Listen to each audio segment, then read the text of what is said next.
But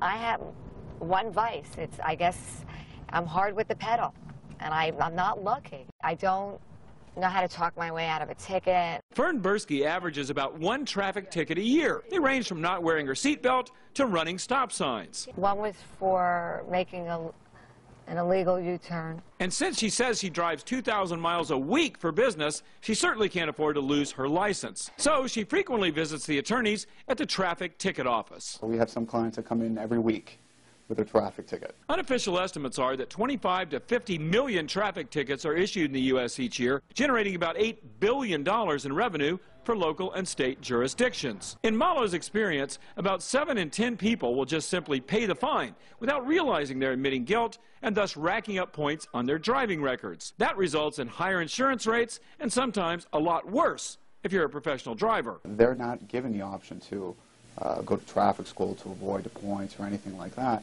If they pay the fine and they're found guilty, they can lose their driver's license. For a typical $69, Malo spends the time in court instead of his clients, and his goal is to either find something wrong with their ticket to get it dismissed outright, which he says happens about 75% of the time, or to negotiate lower fines that can often run into the hundreds. Those cases that are not dismissed, the cases will be resolved without any points to our client's driving record, but they would have to pay a core cost of fine. While it may seem that the cost of defending a ticket is inexpensive relative to the potential consequences, it's good to remember that the outcome of these cases is never certain, and bad driving is never a good idea.